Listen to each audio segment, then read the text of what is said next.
नमस्कार, मैं हूं अंकुर और आप देख रहे हैं सत्य हिंदी का न्यूज बुलेटिन। एक नजर अब तक की सुर्खियों पर। भारतीय एयरटेल ने भारत में स्टारलिंक सैटेलाइट इंटरनेट सेवाएं शुरू करने के लिए अरबपति एलन मस्क के नेतृत्व वाली एरोस्पेस कंपनी स्पेस एक्स के साथ साझेदारी की घोषणा की है। 11 मार्च को जारी एक संयुक्त बयान में दोनों कंपनियों ने बताया कि यह समझौता भारत में स्टारलिंक की पहली पार्टनरशिप है। हालांकि ये तभी लागू होगी जब स्पेस एक्स को भारत सरकार से स्टारलिंक सर्विस बेचने की परमिशन मिलेगी। इस समझौते में स्कूलों, स्वास्थ्य केंद्रों और दूर दराज के क्षेत्रों में कनेक्शन भी देने की बात भी शामिल है।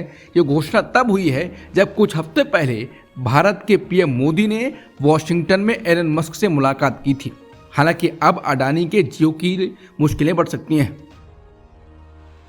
आगरा खेरागढ़ से एक दर्दनाक घटना सामने आई है, जहां एक वृद्ध दंपति ने न्याय की गुहार लगाते हुए आरोप लगाया है कि दबंगों ने पहले उनकी बेटी के साथ बलात्कार किया और फिर उनके 15 वर्षीय बेटे को गोली मारकर हत्या कर दी।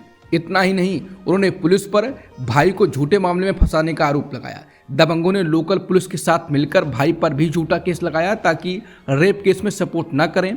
दंपति ने बताया कि परशुराम और कुंवर चंद नामक 2 दबंगों ने उनकी बेटी के साथ बलात्कार किया। जब उन्होंने आरोपियों के खिलाफ मामला दर्ज कराया तो उन्हें समझौते के लिए धमकाया गया।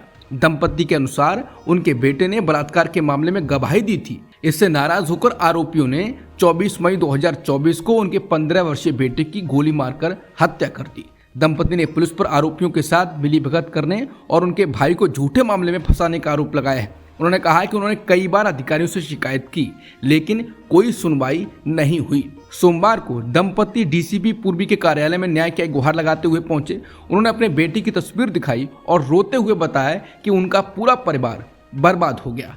उन्होंने अधिकारियों के खिलाफ कार्रवाई की मांग की। राजस्थान के राज्यपाल हरिभाऊ बागड़े अपने एक बयान को लेकर सुर्खियों में आए हैं। उन्होंने महिलाओं के साथ होने वाले दुष्कर्म और यौन उत्पीड़न पर कड़ा रुख अपनाते हुए कहा कि बलात्कारियों यानी रेपिस्टों के लिए ऐसा कानून बनाया जाना चाहिए जिसमें उन्हें खुलेआम नपुंसक बना दिया जाए। अपने संबोधन के दौरान राज्यपाल हरिभाऊ बागड़े ने कहा कि जो व्यक्ति महिलाओं और बच्चियों के साथ दुष्कर्म जैसे घिनौने अपराध को अंजाम देता है, उसे सजा के तौर पर नपुंसक बना देना चाहिए। इससे समाज में एक सख्त संदेश जाएगा और अन्य लोग ऐसे अपराध करने से डरेंगे। राजस्थान के मुख्यमंत्री भजनलाल शर्मा ने हाल ही में नरेंद्र मोदी को अपना पसंदीदा अभिनेता बता दिया था। इसके बाद विपक्ष ने प्रधानमंत्री और भाजपा दोनों पर निशाना साधने का मौका बना लिया। बता दें, सीएम शर्मा ने रविवार रात जयपुर में अंतर्राष्ट्रीय भारतीय फिल्म अकादमी पुरस्कार समारोह में पत्रकारों से बातचीत के दौरान ये टिप्पणी की। जब उनसे उनके पसंदीदा अभिनेता के बारे में पूछा गया तो शर्मा ने मुस्कुराते हुए जवाब दिया, नरेंद्र मोदी जी। इस पर राजस्थान कांग्रेस अध्यक्ष गोविंद सिंह डोटासरा ने एक्स पर कहा, हम ये बात बहुत पहले से कहते आ रहे हैं कि मोदी जी नेता नहीं बल्कि अभिनेता हैं। देर से ही सही, भाजपा सरकार के मुख्यमंत्री भी कहने लगे हैं कि मोदी जी जननेता नहीं बल्कि अभिनेता हैं। वो कैमरा स्किल, टेलीप्रॉम्प्टर, वेशभूषा और लच्छेदार भाषणों में माहिर हैं। कांग्रेस नेता पवन खेड़ा ने सीएम शर्मा को टैग करते हुए कहा, आप सही कह रहे हैं भजनलाल शर्मा जी। पीएम मोदी अच्छे एक्टर हैं, लेकिन क्या आपको नहीं लगता कि कभी कभी वो बहुत ज़्यादा ओवर एक्टिंग करने लग जाते हैं? आम आदमी पार्टी ने भी अपने आधिकारिक एक्स हैंडल से इस बातचीत का वीडियो साझा करते हुए कहा, भाजपा के मुख्यमंत्री और नेता खुद मानते हैं कि प्रधानमंत्री मोदी से बड़ा अभिनेता इस देश में न कभी हुआ है और न कभी होगा। हालांकि भाजपा प्रवक्ता लक्ष्मीकांत भारद्वाज ने दावा किया कि मुख्यमंत्री से पूछा गया सवाल उनके पसंदीदा हीरो के बारे में था। दिल्ली के पूर्व सीएम अरविंद केजरीवाल को राउस एवेन्यू कोर्ट से बड़ा झटका लगा है। एक मामले में कोर्ट ने केजरीवाल के खिलाफ एफआईआर दर्ज करने की मांग को स्वीकार कर लिया है।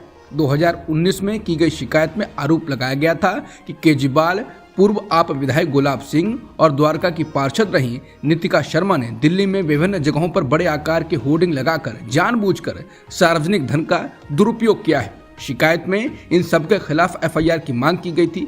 आज कोर्ट ने इस शिकायत को स्वीकार करते हुए पुलिस को 18 मार्च तक आदेश पर अमल को लेकर रिपोर्ट देने को कहा है।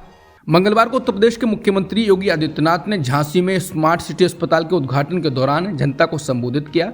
उन्होंने कहा, ये पिछली सरकारों की अकर्मण्यता थी, हमारे उत्तर प्रदेश को पिछड़ा और अव्यवस्थित बना दिया, माफियाओं और दंगाइयों की चपेट में ला दिया। लेकिन जब प्रधानमंत्री मोदी जी के नेतृत्व में प्रदेश ने अंगड़ाई ली और जनता ने भारतीय जनता पार्टी पर विश्वास किया परिणाम आपके सामने है।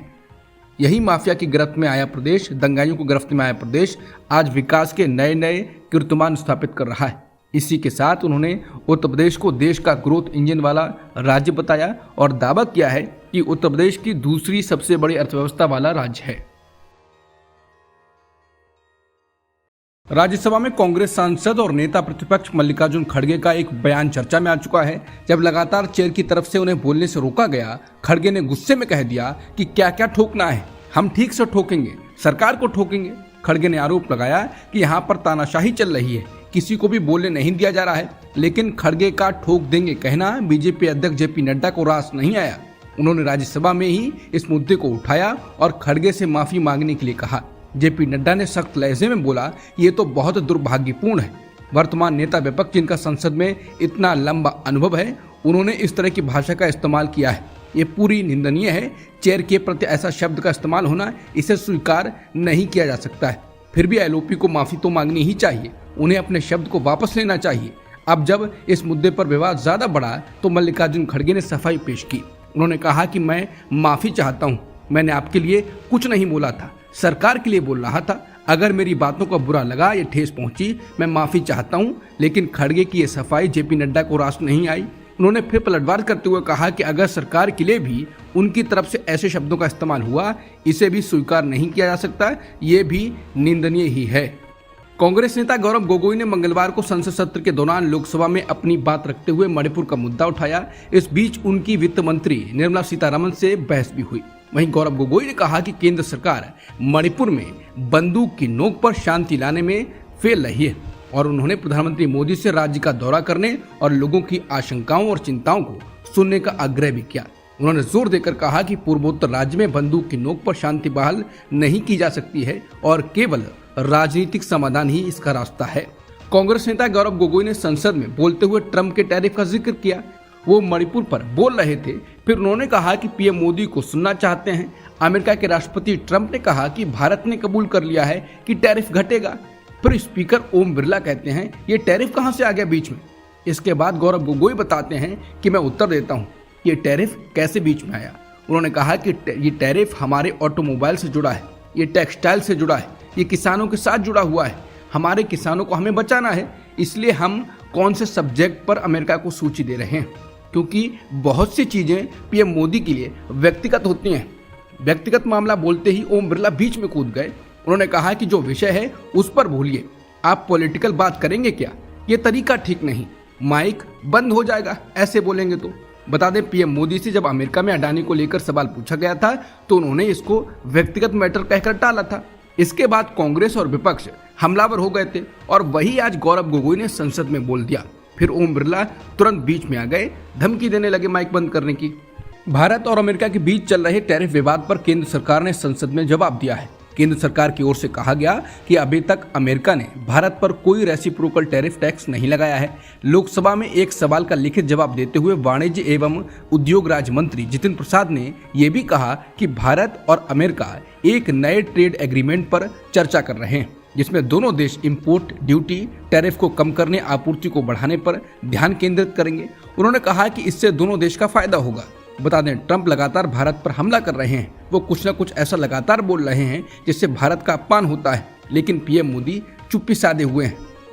पश्चिम बंगाल में बीजेपी आने वाले चुनाव को लेकर जान लगा रही है। वहीं ममता बनर्जी चुनाव आयोग पर वोटर लिस्ट में फेक वोटरों को जोड़ने का आरोप लगा चुके हैं। इस बीच ममता बनर्जी ने अब बीजेपी में सर्जिकल स्ट्राइक भी कर दिया है।